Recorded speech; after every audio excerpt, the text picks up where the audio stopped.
오늘 본문을 가지고 그리스도인이 추구해야 할 삶, 그리스도인이 추구해야 할 삶이란 제목으로 말씀 증거하겠습니다.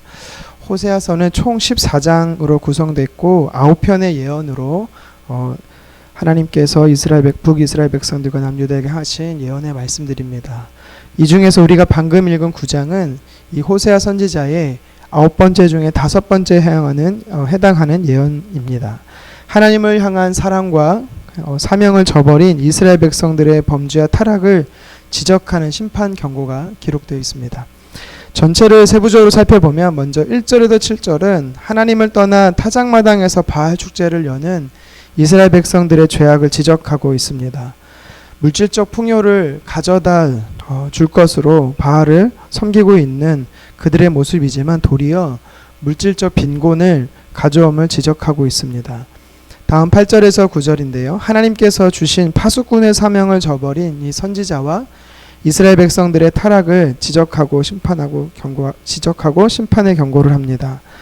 당시 선지자는 우상 숭배를 막아야 했음에도 불구하고 오히려 타락한 백성들의 이 편에 서서 우상 숭배를 교묘하게 이 신앙과 혼합시키는 그런 타락한 선지자들의 모습에 대해서 이야기를 합니다. 다음으로 10절에서 14절은 하나님의 사랑을 뿌리치고 우상 숭배로 나가는 이 바알 숭배에 대해서 다시 한번 지적하고 있는데요. 첫 번째 단락과 좀 차이가 무엇이냐면 첫 번째 단락은 물질적인 부분에서 우상 숭배를 따랐다라면 그래서 경제적 빈곤이 왔다라는 것이 심판의 내용이었다면 세 번째에서는 이 바알 숭배로 인해서 오히려 다산, 그러니까 자녀에 대해서 많이 낳는 그런 부분이 아니라 도리어 대가 끊기는 것에 대해서 예언을 하고 있습니다. 마지막 15절에서 17절은 정리하는 말로써 말씀을 듣지 않고 악을 고집하는 이 지도자들과 백성들에 대해서 다시 한번 심판의 경고의 내용을 하고 있는 것이지요. 이렇게 호세아 선지자는요, 이 오늘 본문 9장을 통해서 우상 앞에 열광하는 이스라엘 백성들을 향해 엄정한 심판을 경고하고 있습니다. 자, 9번째 총 예언 중에 5번째 해당하는 본문을 통해서 우리가 어떤 하나님의 영적 메시지를 살펴볼 수 있을까요? 첫 번째는 본문이 우리에게 주시는 영적 교훈은 하나님의 사람은 하나님을 소유해야 한다라는 것입니다. 1절 상반절에 보면 성경이 이렇게 말합니다. 이스라엘아 너는 이방 사람처럼 기뻐 뛰놀지 말라라고 말하지요. 여기서 이방 사람처럼 기뻐 뛰논다는 말이 무엇이냐면 바알 숭배를 하는 이 바알에게 풍요를 기원하는 제사를 이야기하는 것입니다. 타작마당에서 바알에게 풍요 제사를 드렸는데 이런 제사적 행위는요, 단순히 제사만 지내는 것으로 끝나는 게 아니라 이어서 술 취함과 타락한 성적 연합까지 이어졌다라고 말합니다. 이방인들이 하는 이 풍습을 당시 하나님의 백성들, 선민이라고 말하는 이스라엘 백성들이 그대로 답습하고 있습니다. 이방신 앞에 제사를 할 뿐만 아니라 술에 취하여 음란에 찌든 삶을 살고 있었다라는 거죠. 결코 하나님의 백성으로서 해서는 안 되는 일들을 그것도 하나님 앞에서 행하고 있었습니다. 그래서 하나님은 호세아 선지자를 보내 경고의 메시지를 선포하는 것이지요. 그런데 더 큰 문제는 이스라엘 백성들이 하나님 앞에 금하신 것을 이 가증한 일을 너무 자연스럽게 행하고 있었다라는 겁니다. 하나님 보시기에 추악하고 가증스러운 음란한 일을 이스라엘 백성들이 자행했던 이유가 무엇일까요? 그것은 바로 바알이 자신들에게 물질적 풍요와 번영을 가져다 줄 것이라고 믿었기 때문입니다. 그들이 소유하고자 한 것이 바로 이 물질적인 풍요였습니다. 하나님의 백성으로 하나님 나라와 의를 구하며 하나님의 영광을 올려드리는 삶을 추구하는 것이 아니라 가나안 땅에 머물면서 물질적 풍요, 번영의 부를 절대적 가치로 추구하며 이스라엘 백성들은 살았다라는 것이죠. 이것들이 삶의 기준이고 목표가 되었기 때문에 이 음란한 행위를 거리낌 없이 자행했던 것입니다. 우리는 이스라엘 백성들의 모습을 보면서 한 가지 깨닫게 되는 사실이 있습니다. 그것은 뭐냐면 사람은 무엇을 추구하며 소유하느냐에 따라서 그의 삶이 달라진다라는 것이죠. 거룩한 삶, 성결한 삶을 추구하는 사람은 세상 가운데 이 음란하고 방탕한 것을 따르지 않습니다. 의롭고 진실한 것을 추구하고자 하는 사람은 불의와 거짓된 일에 함께할 수 없는 것입니다. 이 말씀을 보면서 우리가 정직하게 내 내면의 동기를 한번 살펴봐야 될 것입니다. 지금 나는 무엇을 추구하고 있습니까? 무엇을 소유하기를 원하고 있습니까? 하나님의 백성으로 예수 그리스도를 따르는 그리스도인으로서 하나님 나라와 의를 추구하며 하나님의 영광을 바라고 계십니까? 아니면 물질의 번영을 위해 세상에 죄악된 삶에 그것이 하나님 보시기에 죄다 할지라도 그 물결에 휩싸여서 살고 있지는 않습니까? 물질의 번영을 위해 세상에 죄악된 삶을 물들고 있다라면 우리는 성경의 메시지에 귀 기울여야 합니다. 에베소서 5장 3절은 말합니다. 음행과 온갖 더러운 것과 탐욕은 너희 중에서 그 이름조차도 부르지 말라. 이는 성도에게 마땅한 바니라. 아멘. 성경이 물질에 대해서 틀렸다 잘못됐다라는 것이 아닙니다. 그 물질을 소유하기 위해서 온 정신과 마음을 빼앗기는 것을 경계하고 있는 것입니다. 우리는요, 물질이 아닌 거룩한 삶을 위해서 물질이 아닌 하나님을 소유하고자 하는 열정이 있어야 하는 것입니다. 이어지는 2절과 3절에 보면 포도나무가 떨어지고 그들이 그 땅에 살지 못하게 된다라고 성경은 계속해서 이야기합니다.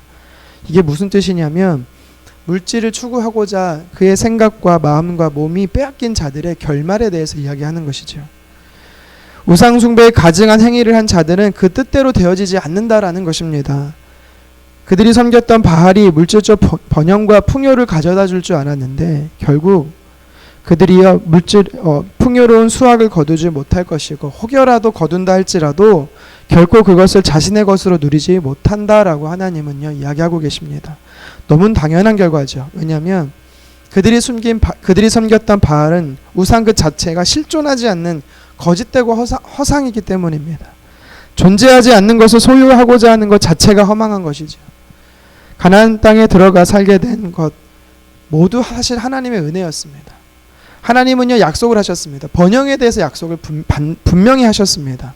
그런데 그것은 하나님을 소유할 때 가능하다라고 이야기를 했습니다.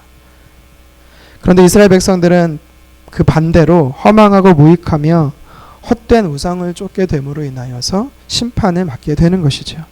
하나님은 오늘도 우리에게 헤아릴 수 없는 크고 놀라운 은혜들을 주시기 원하십니다. 믿으시기를 바랍니다.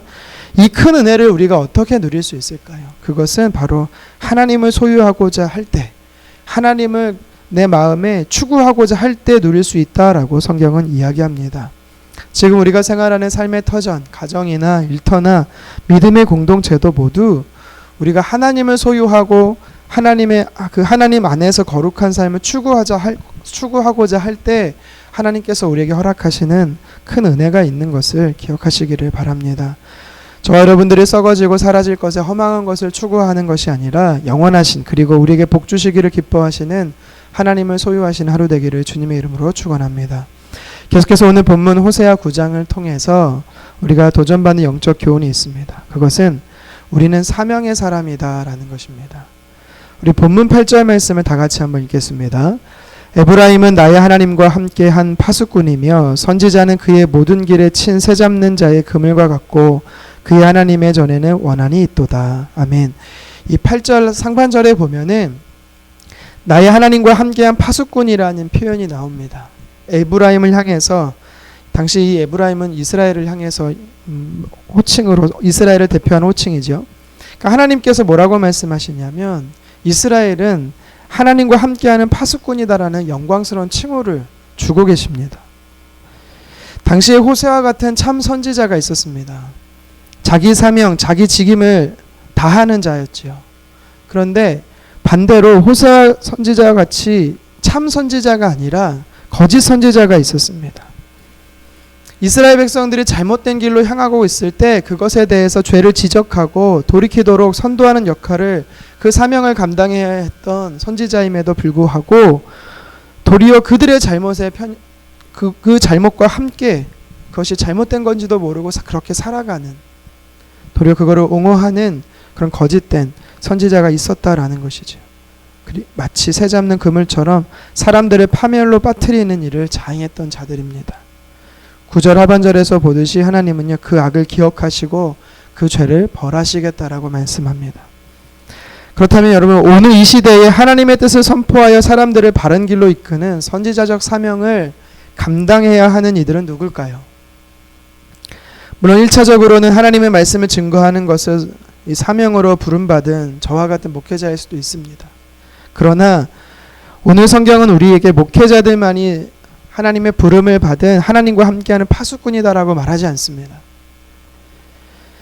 예수 그리스도를 믿어 하나님의 자녀가 되었고 하나님의 말씀을 소유하고 있는 모든 하나님의 자녀들, 그리스도인들은 바로 하나님과 함께하는 사명을 부여받은 파수꾼이다라고 성경은 이야기하는 것입니다.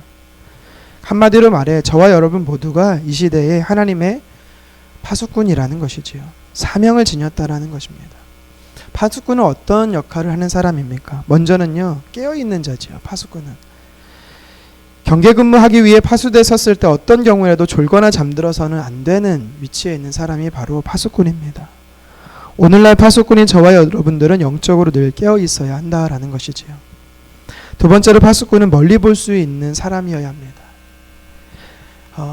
성곽으로 둘러싸여 있는 이 성벽과 성곽으로 둘러싸여 있는 곳에 가면 이 대부분의 사람들은 성 내에 살았고 그 성곽 높은 곳에 파수대를 설치합니다.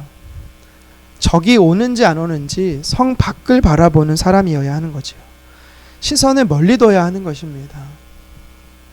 적이 침범하는지 안 하는지 수상한 낌새가 있는지 없는지를 보고 혹시라도 적이 공격하면 그 순간 바로 성내에 있는 사람들에게 알리는 역할을 하는 사람이 바로 파수꾼입니다. 이처럼 하나님의 파수꾼으로 세워진 저와 여러분들은 둔감하거나 근시안적인 사고로 살면 안 되는 것이지요. 하나님의 시선으로 멀리 바라볼 수 있어야 되는 것입니다. 사단의 공격을 볼 수 있는 안목이 우리에게 필요합니다. 뿐만 아니라 성내에 있는 사람들이 긴장하며 살 수 있도록 우리는요, 그들의 일거수일투족을 다 적의 공격으로부터 성내에 있는 사람들에게 알려야 하는 사명이 우리에게 있는 것입니다. 만약 그 일을 감당하지 못하는 파수꾼은 형벌에 대한 책임이 컸습니다.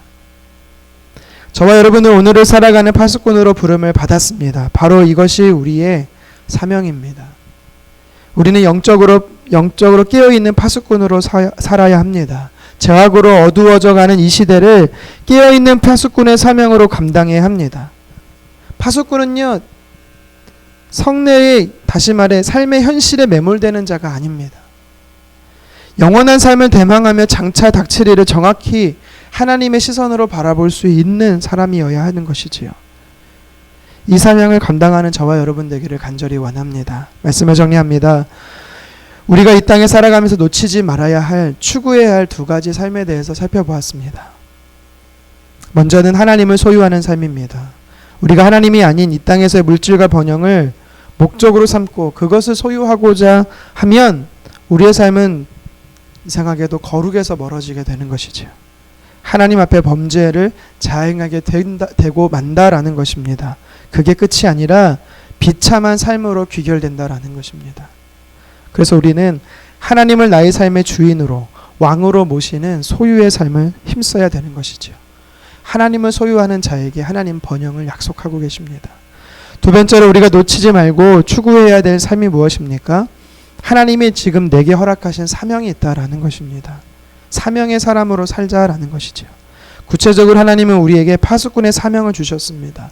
영적으로 깨어 기도해야 하고 영적으로 깨어 사단의 공격을 분별할 수 있어야 합니다. 영적으로 깨어서 죽어있는 자, 귀가 닫혀있고 눈이 멀어있는 자에, 영적인 눈이 멀어있는 자에게 복음을 증거해야 되는, 구원을 선포해야 되는 사명이 저와 여러분에게 있다라는 것이죠. 저와 여러분들은 오늘 하루도 하나님을 소유하는 삶과 하나님이 주신 파수꾼의 사명을 잘 감당하시기를 주님의 이름으로 축원합니다. 기도하겠습니다.